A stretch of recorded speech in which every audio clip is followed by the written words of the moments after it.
welcome back to another episode of Podcast Royal. I'm Jessica. And I'm Rachel. And Rachel, I think if you are sitting here with me right now, you wouldn't know if you were in Birmingham, Alabama or Birmingham, England, because Is it cold? we're having very British weather. It is in the 40s and 100% chance of rain tonight. Oh, wow. I think it rained today. I wouldn't know because I haven't left the house today, which is not healthy. But let me look at our weather. Hold on one second. Of course, it's taking a minute. I know it rained today. It's 57 at the moment. And listeners, we are recording just to timestamp the episode. We're recording.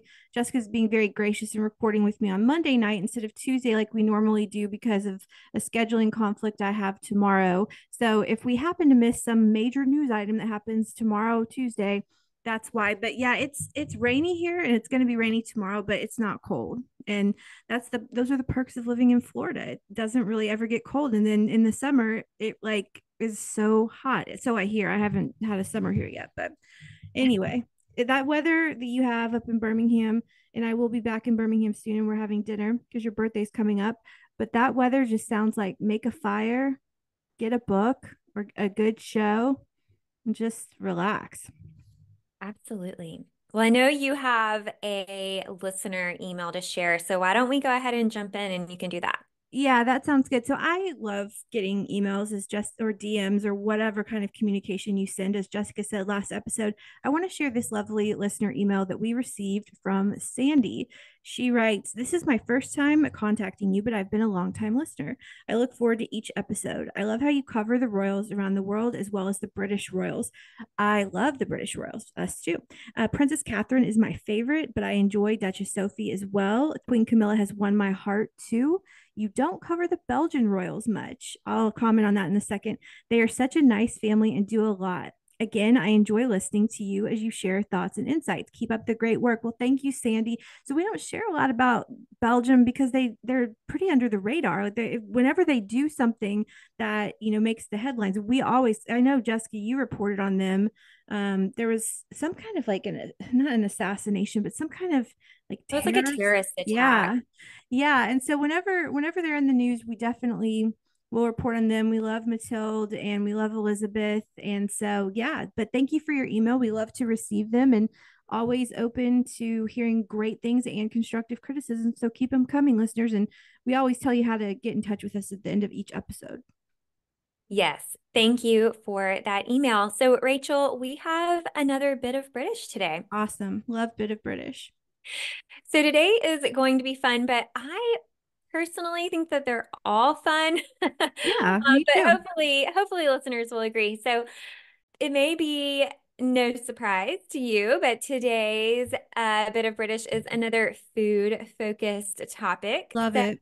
I thought it's about time we talk about Cadbury chocolate. What do you think? We talked about Cadbury like for 5 seconds in the Royal Warrant segment last week, but yeah. Yes, we did. And I'm going to mention that again today. So, Nice. any Anglophile who is also a chocolate lover has to know Cadbury and be familiar with Cadbury. And if you have never had Cadbury chocolate before, it's got a really unique flavor, I think, that makes it stand out from a lot of other big name chocolate brands. So we'll do like a little bit of history and then we'll share the facts in the form of a quiz.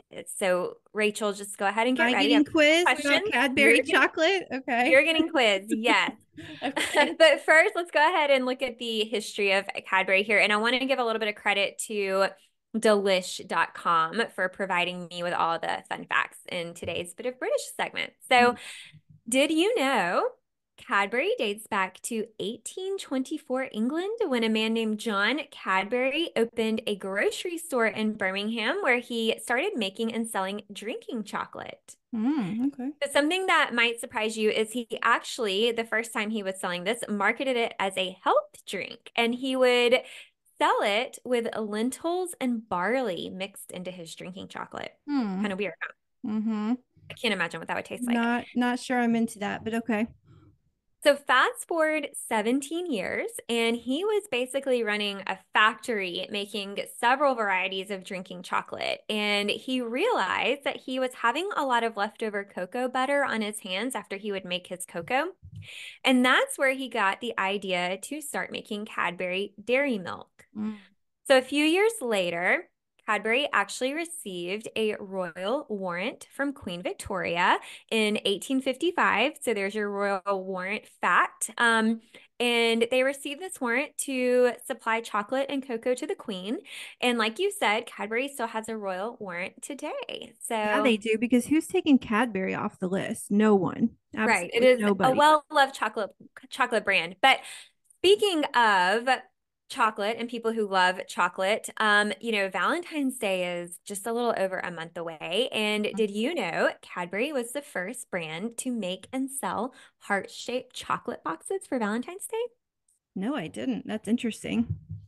So this romantic idea was born in 1861, and Cadbury started selling heart-shaped boxes with festive little cupids and roses on them.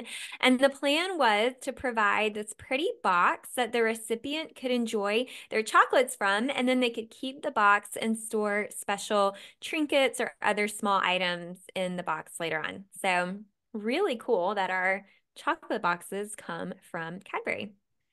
All things coming. Okay. I want. It's not even close to Easter, but do you love Cadbury eggs? I'm sure you do. Everybody loves Cadbury eggs. Yes, yeah, for sure. Ugh, I love it. Okay. Well, we'll have to make that a priority this All Easter. right. But that's a ways away. Are you ready for your quiz? I don't think so. I don't know that much about Cad. We'll see. Can you guess how many bars of Cadbury Dairy Milk are sold each day? Each day, how many bars? Mm-hmm. Oh man, worldwide, Mm-hmm. 1 million.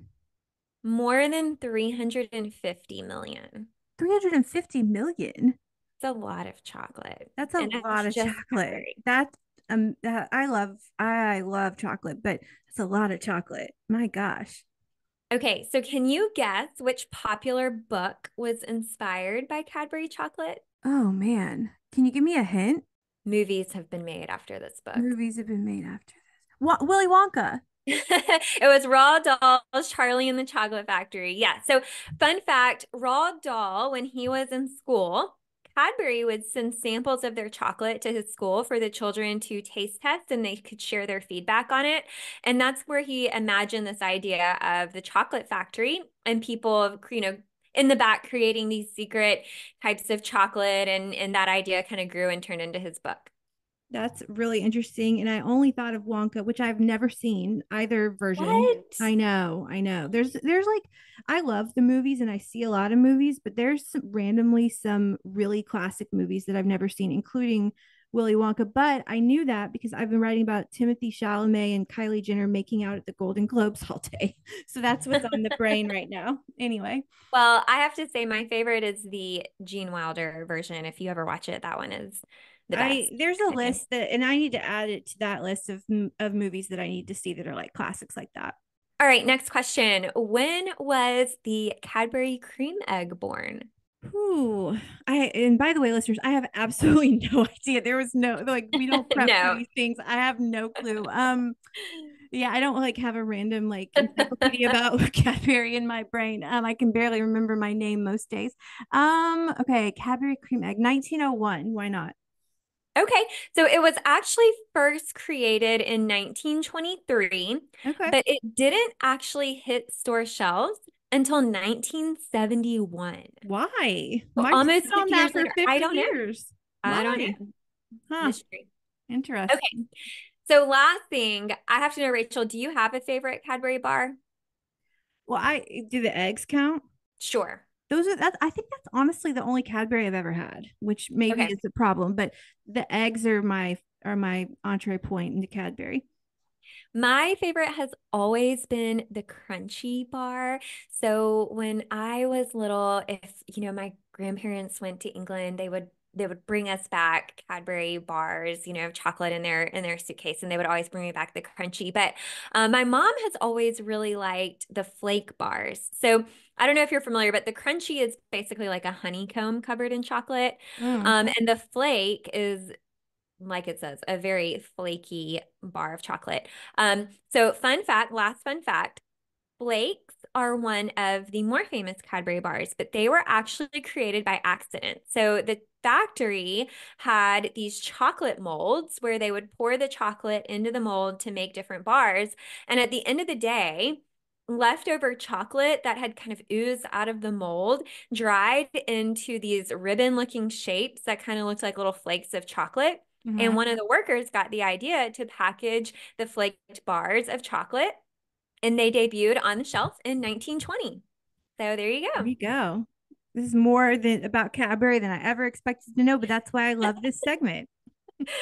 Well, that's your bit of British today. So why Cool. don't we go ahead and hop into Royal Rundown with That that? is okay. Now that's interesting. And now I'm like, the answer is yes. Have I been missing out since I've only ever had Cadbury eggs? Wow. Yes, Need to definitely. rectify that. Okay. Well, as we kick off the episode or the Royal Rundown, rather, first and foremost, happy 42nd birthday this week to the Princess of Wales. Her birthday is on Tuesday the 9th. So Birthday. I'm about to ask you a question that I don't even know the answer for myself. What was your favorite Kate moment from her 41st year? Okay, so I feel like it's always tough to pick one favorite moment from an entire year. And we've talked about this before. Catherine had a lot of standout fashion moments this year, and we've gone in length about those in other episodes. But I think as far as just a standout moment in general, I'm gonna say two. So the more obvious one, I think, is probably her role at the coronation. I mean, this was Yeah. such a big event. All of us royal watchers were anticipating it. And I think she and William both had big roles leading up to the coronation. We saw them out and about representing the monarchy and meeting with the public. And I think she did a great job and had a really big role. So that stands out for me. The other one is not really one moment, but it's more seeing her personality this year as a Mm-hmm. wife, a mom, and a human being. I mean, we got to hear her speak candidly with the royal family on Mike Tindall's podcast, The Good, the Bad, and the Rugby.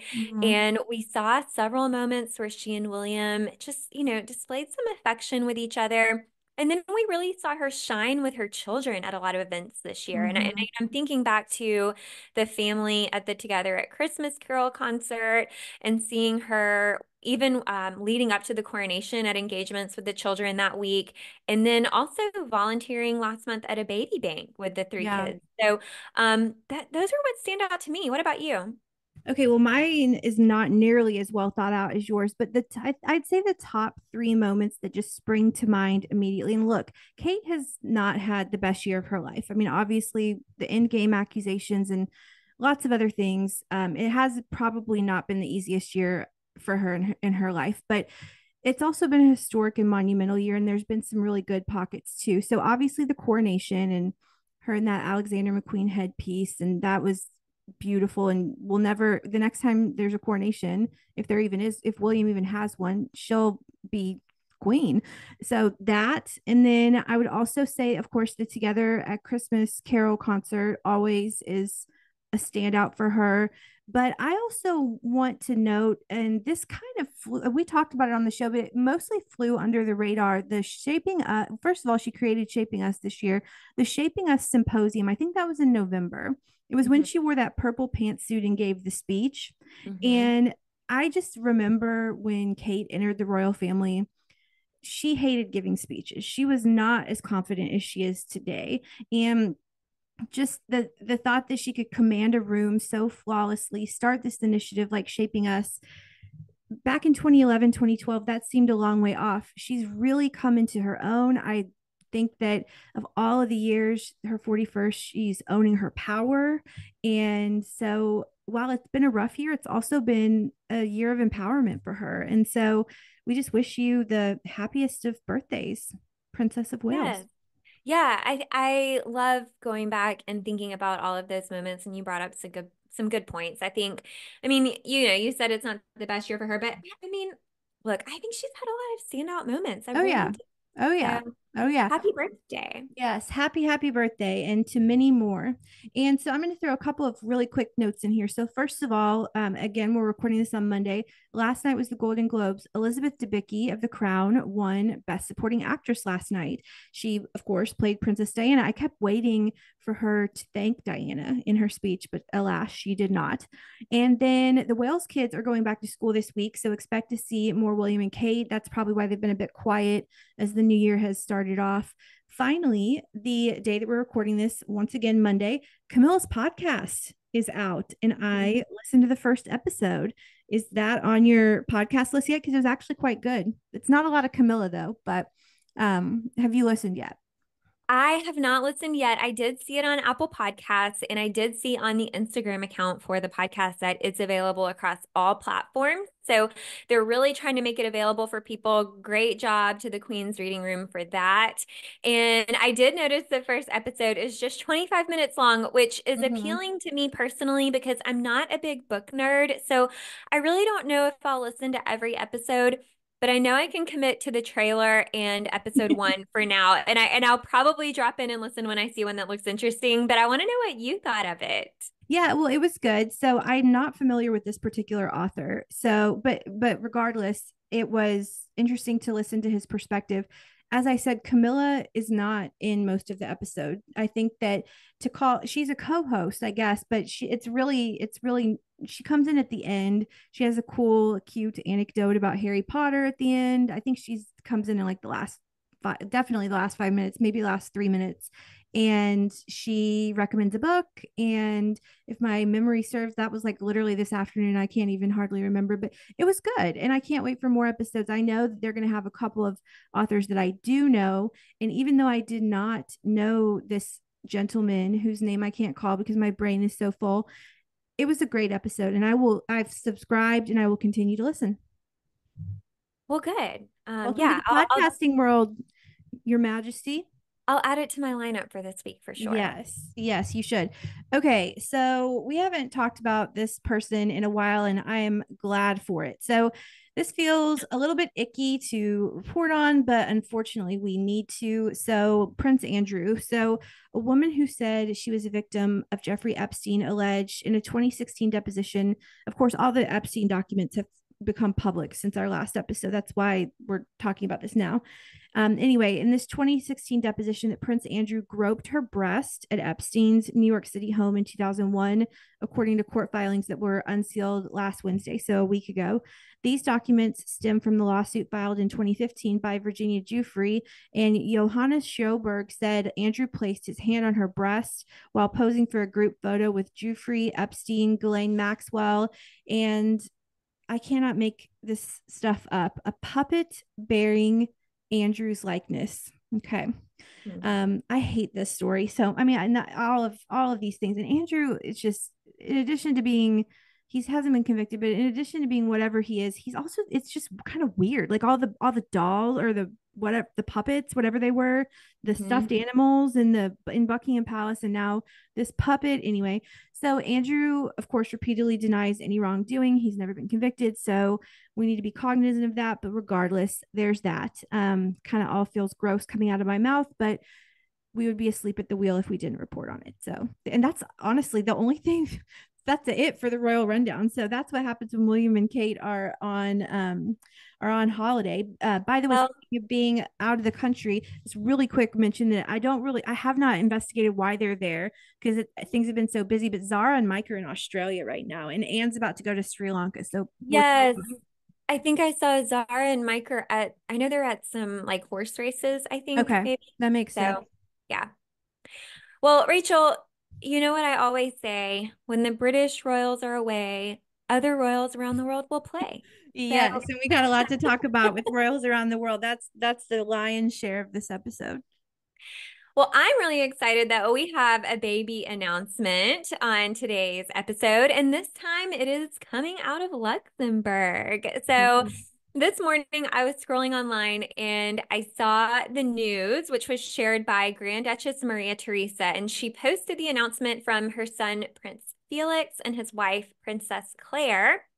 They shared that they had a little boy that they've named Prince Balthazar Felix Carl.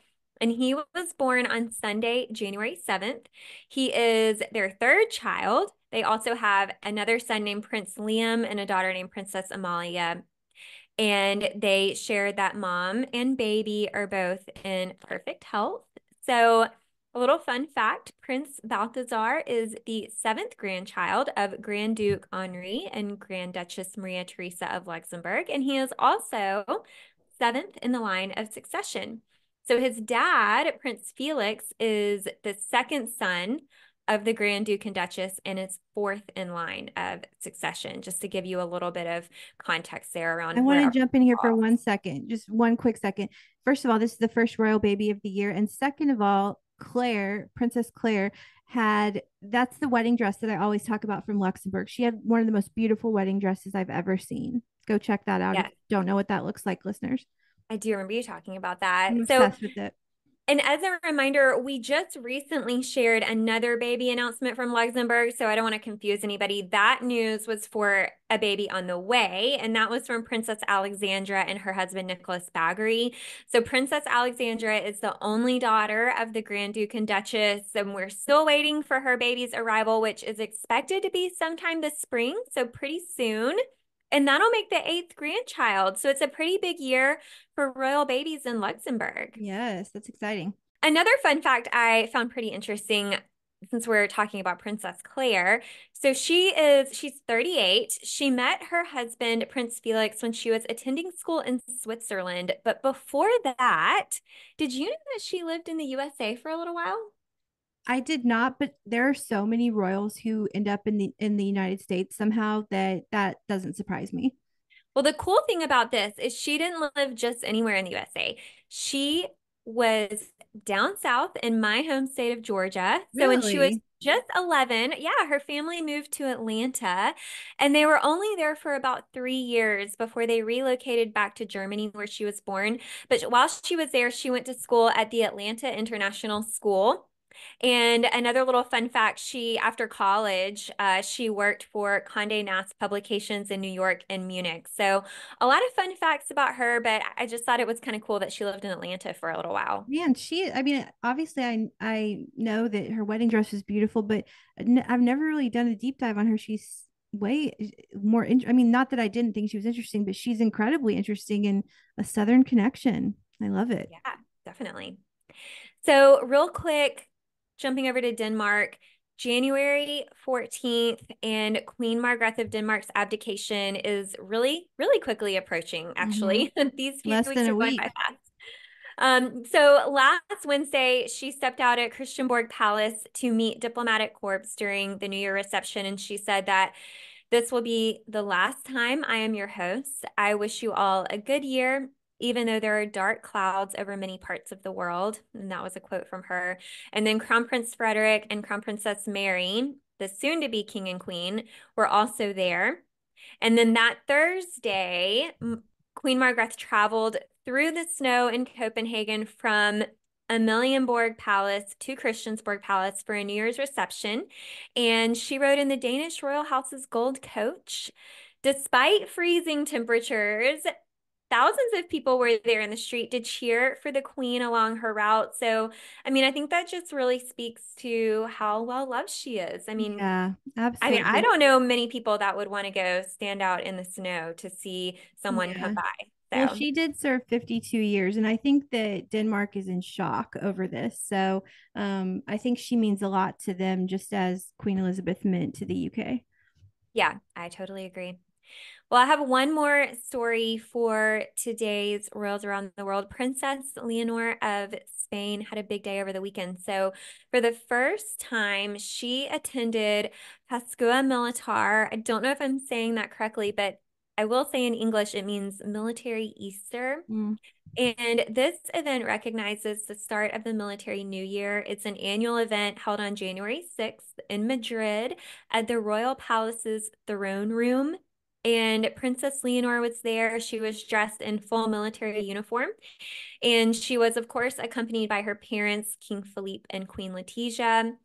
And this, her appearance and attendance here, of course, is part of her royal duties. You guys will remember that she is currently completing her military training program, which is a 3-year program. Mm-hmm. So she was there in that role, but yeah, a big first for her. Want to make a podcast? Spotify's got a platform that lets you make one super easily, then distribute it everywhere and even earn money, all in one place for free. It's called Spotify for Podcasters, and here's how it works. Spotify for Podcasters lets you record and edit podcasts right from your phone or computer, so no matter what your setup is like, you can start creating today. Then you can distribute your podcast to Spotify and everywhere else podcasts are heard. Video podcasts are also available on Spotify.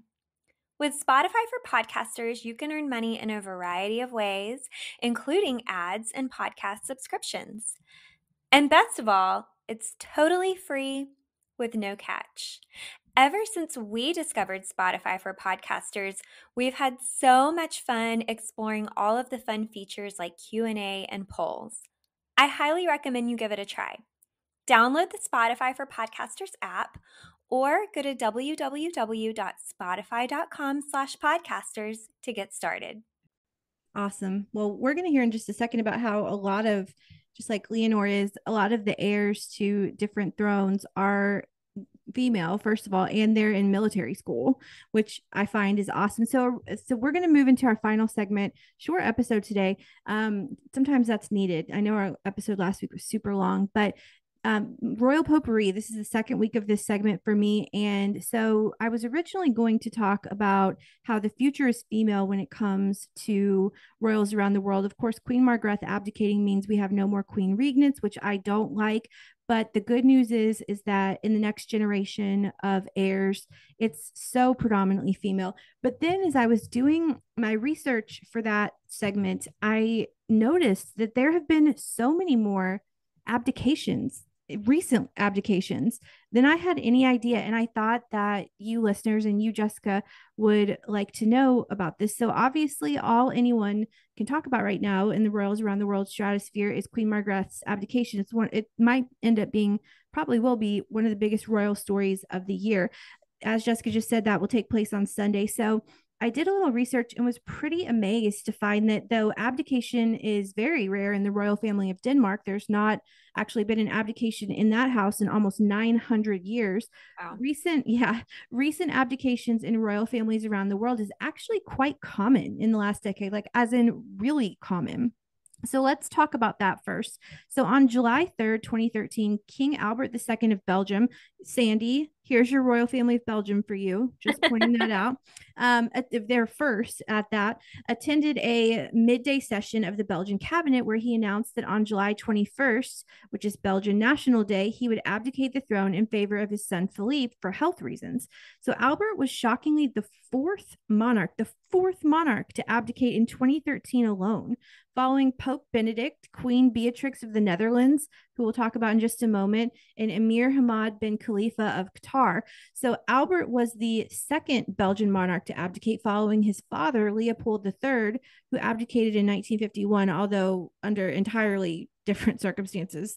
You can look into it. It's geopolitical and complex, but that's a whole other podcast. But back to Albert. So the timing of his abdication was interesting, considering that it came not long after Belgian sculptor Delphine Boll started a campaign to prove that Albert was her father, and then he quit. So you can draw your own conclusions there. Albert is still alive, by the way. He is 89 years old today, and his style is His Majesty King Albert II. And so many current monarchs are on the throne right now thanks to their parents abdicating. Soon to be King Frederick of Denmark, of course, but also King Philippe of Belgium, as we just said. Also King Willem Alexander of the Netherlands, whose mother, Queen Beatrix, also abdicated the throne in 2013, April 30th to be exact. April 30th is Queen's Day in the Netherlands, so it always seems that these abdications happen on a special day like that, like Queen Margaret's. It's her anniversary of ascending to the throne. Beatrix abdicated when she was 75, which at the time was the oldest reigning monarch in the Netherlands history. So unlike Margaret, who announced she would abdicate just 2 weeks before it happened, Beatrix announced on January 28th, 2013, that this was her intention, giving the country 3 months to prepare. So April 30th was her 33rd anniversary. A lot of threes going on there. 30th, 2013, 33rd anniversary of her ascending to the throne. She cited that it was time to place the responsibility for the country in the hands of a new generation, her son Willem Alexander. So she was the third successive, like abdications are so much more common than I Yeah. ever thought. Third successive Dutch monarch to abdicate following her grandmother and her mother, which also look at that female line of succession there. Today, Beatrix is still living. She's 85, and she continues to undertake some royal duties and is patron of many organizations. So when Margaret abdicates, she's got some examples in Beatrix and Albert of how to do this because they've both Well, been abdicated for 10 years, I guess, or 11 years almost. let me ask you, do you think it really makes a big difference as to how much heads up you give your country? What do you think? Like, do you think I two don't weeks know. is short? Should it be more like several months in advance, or does it make a difference? I don't know. And I just think that it probably worked out that way for Beatrix because she wanted to do it on April 30th. I don't know why she announced that early, but Albert only gave 2 weeks. Margaret, I mean, is it better to just rip the band-aid, right? Hmm. Or just Hmm. go ahead and or draw it out. And we're going to talk about a Japanese abdication in just a second, where because Margaret's abdication is pretty under the radar. Like they're not doing any major ceremonies for her or anything. But when we get to the Japanese royal family, they went crazy over Well, the new reign coming in. and that was going to be actually a point that I was going to make. I think maybe it's probably better to give really short notice Mhm. unless you are having some pomp and ceremony around events related to, a new coronation or an abdication so that you can give your country time to prepare maybe for a lot of tourists coming in Yeah. and, hosting these different events in different cities. I think the heads up is helpful in that case, but otherwise, I don't know that it's necessary.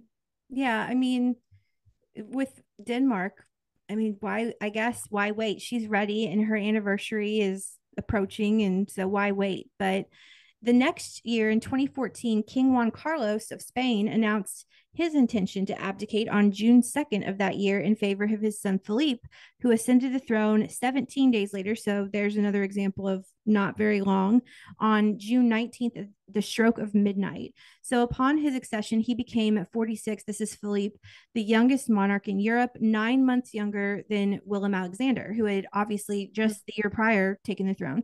Juan Carlos is a little bit more complicated than Beatrix's story. He cited personal reasons for his abdication. He has lived in self-imposed exile from Spain over allegedly improper ties to business deals in Saudi Arabia.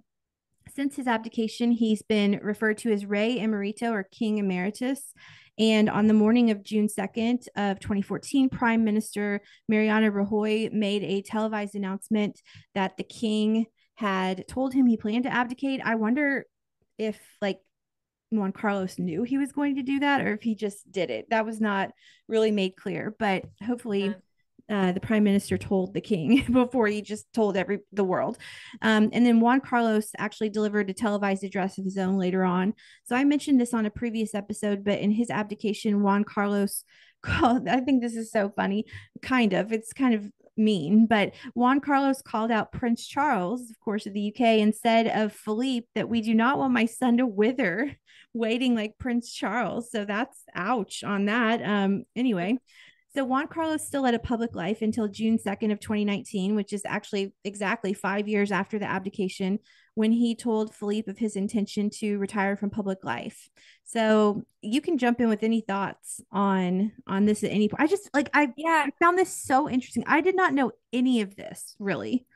I mean, I feel like I've heard it, in reading and researching other royal families at different times. I don't think we've ever looked at it all together like this. Yeah, But, yeah, it's interesting because it is more common for our European royals, and they don't do the big coronation ceremonies. And honestly, I don't think that we'll see Charles abdicate, but I actually don't have a problem with this. I kind of like it. I think, you know, it gives an opportunity for a monarch to lead their country for a long period of time and then pass it on without any um stress or because think about how difficult it is for the family to have to take on taking over the throne while also mourning the loss Yeah. of a loved one. I mean, that's a lot. It's a lot to take It's on. almost cruel, because like you're mourning Right. your parent that you love, supposedly or hopefully,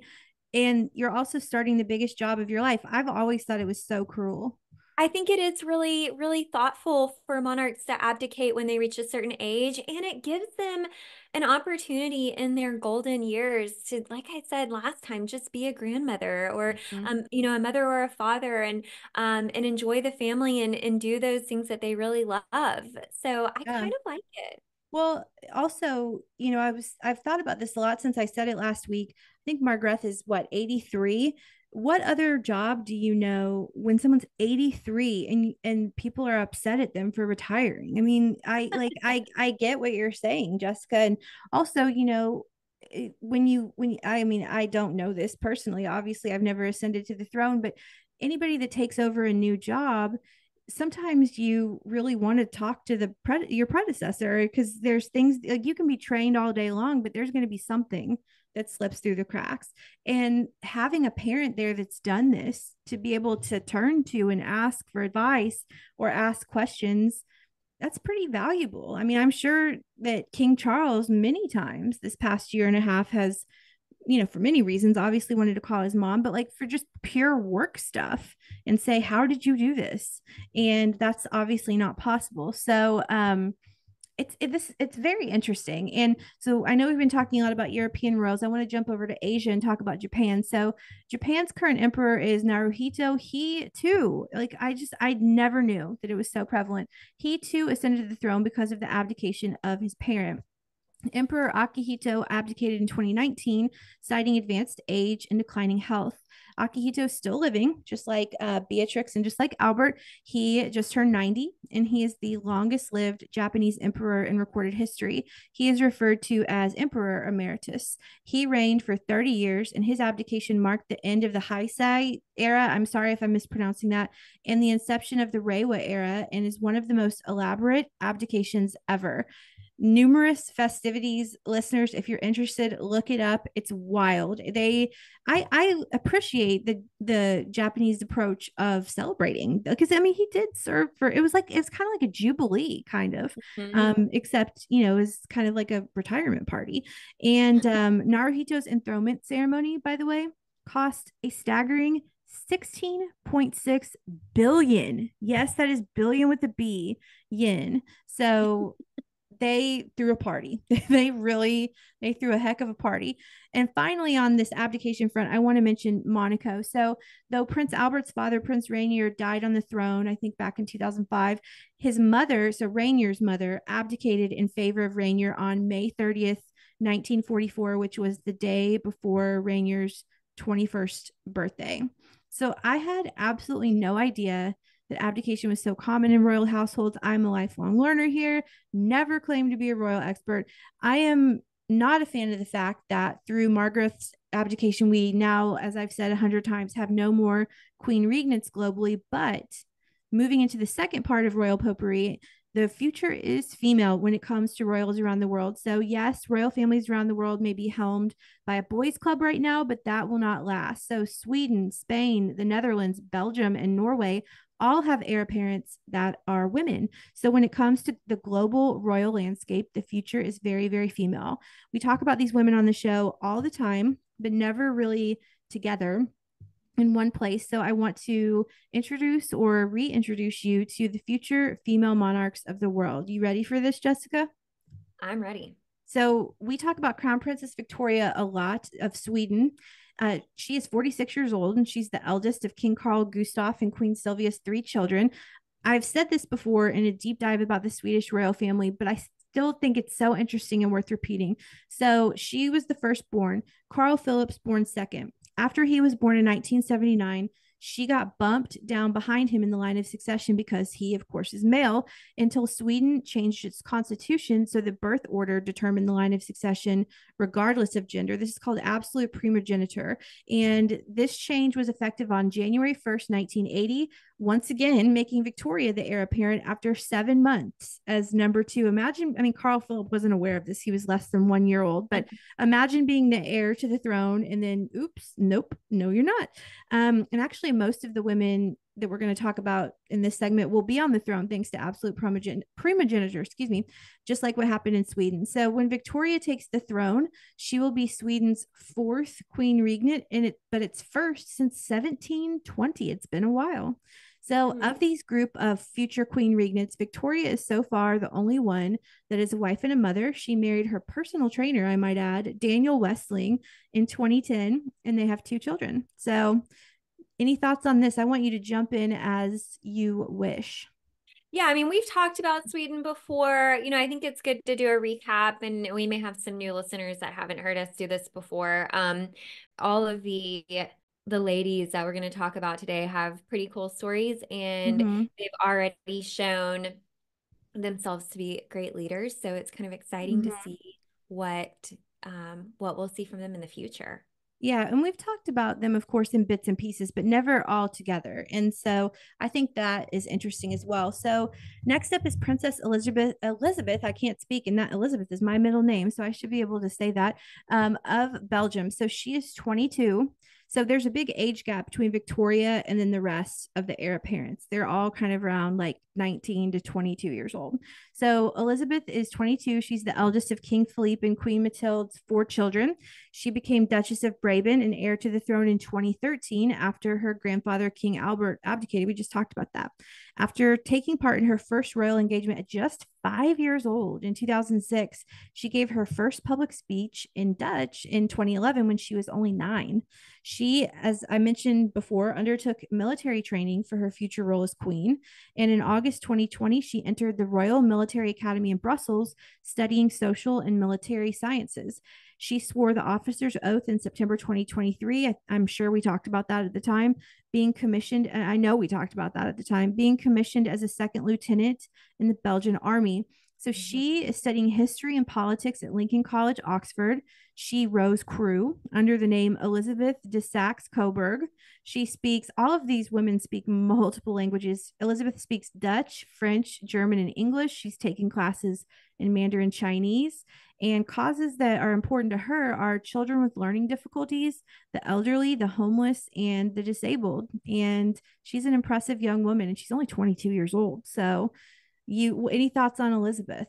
Yeah, I mean, we have seen a little bit from her. We don't, like you said, like you were telling Sandy, we don't necessarily report a whole lot on Belgium just because we don't have tons and tons of big news coming out from them. But I really enjoyed seeing her at Crown Prince Christian of Denmark's birthday party this year. I thought that was really fun just to kind of see all the royal connections. And I don't know. I think she'll be an interesting one to watch as well.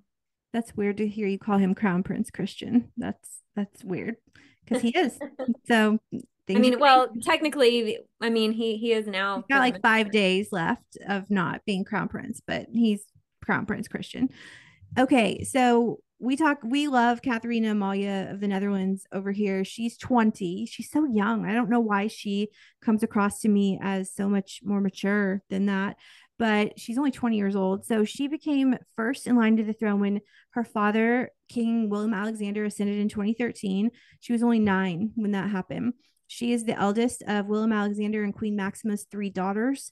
And Katharina Amalia is the first Princess of Orange in her own right. So Prince or Princess of Orange is the title given to the heir to the throne in the Netherlands, kind of like Princess of Asturias is Spain. We'll get to Leonor in a second. But Katharina Amalia, we reported on this. We kind of became obsessed with this story a little bit on this show.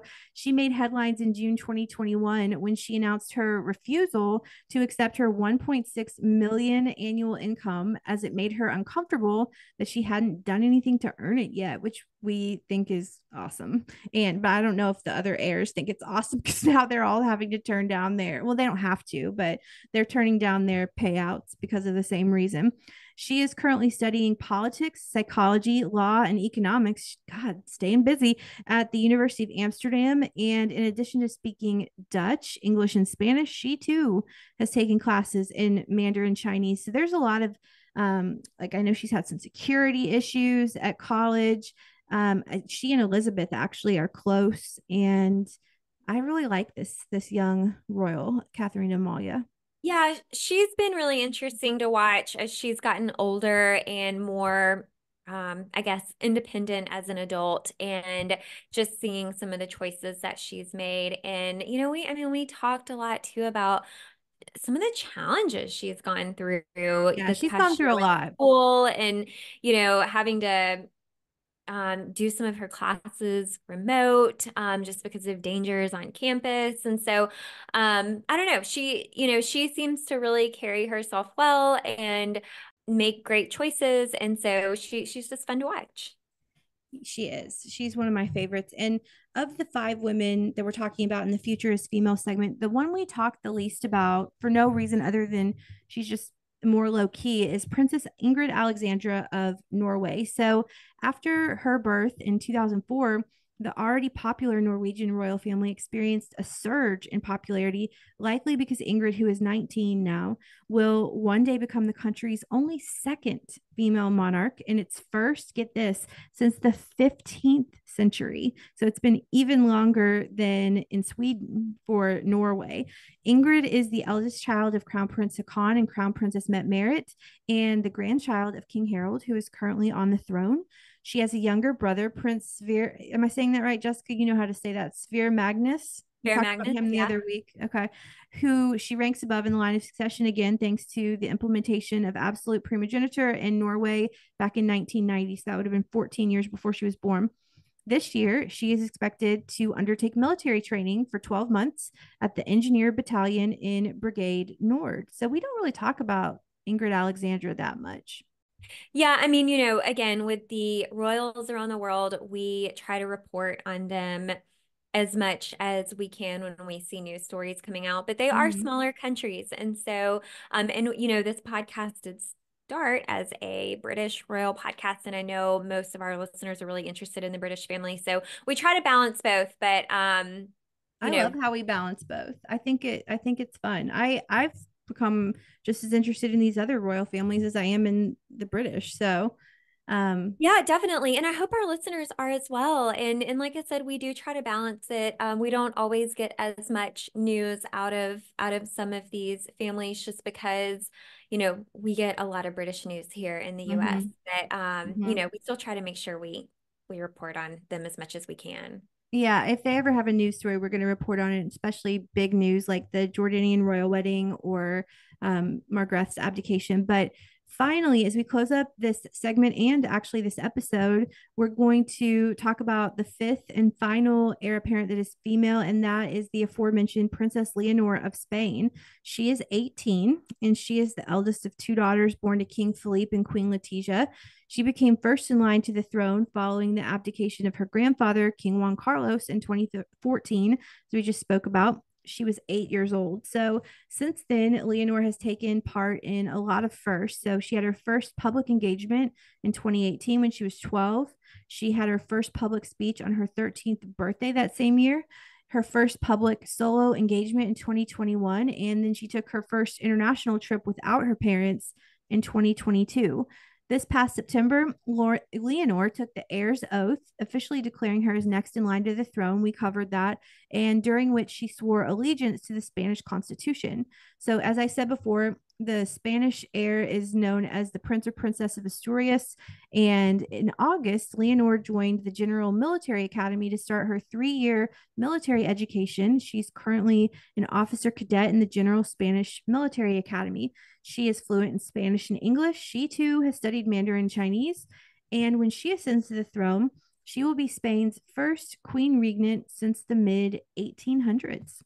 So Wow. yeah, so lots of time has passed for a lot of these countries since they've had a female monarch. And so originally I was just going to talk about those 5 women who are the future of global royals, but then I just uncovered this abdication thing. And so I'm sorry that was a little long, but I just had to throw that in there because it's just so fascinating. But that is week 2 of Royal Potpourri. So that's all I got for you today. I think that wraps up our episode. Yeah. We will be back next week with more news. I think, like you said, Rachel, we'll probably have more from our British royals next week as they get back to work and school. But in the meantime, please, listeners, reach out. Let me know what your favorite Cadbury bar is. I would love Mm, to hear that. Let us know if you have any thoughts on our Queen Margaret abdicating. And we actually, oh, you know what? I did a poll on Spotify and I said I was going to share the replies, Rachel, on here. So let me share. I did share some on Instagram, but I'll give an updated response to our poll. So I asked, should the British royals continue the tradition of the coronation ceremonies or no longer have them like other monarchs have stopped doing? And 75% of people said continue to have them. So we mm. had only 4% said no longer have them, 8% said undecided, and 13 said indifferent. So 75%, they like the pomp and ceremony. They like the tradition of the coronation. So I guess you have your answer on that. I'm going to fall into that 75%. I agree. Keep it. Yeah, I agree as well. All right. So I had another fun episode with you, Rachel. Thanks for You hanging too. out. Yeah. Um, thank you, listeners, and we'll chat with you again next week. But in the meantime, come follow us on Instagram at Podcast Royal. If you have questions or thoughts, you can always send us a DM on Instagram or you can email us at hellopodcastroyal@gmail.com. And thanks for tuning in to episode 121 of Podcast Royal. Bye. Bye.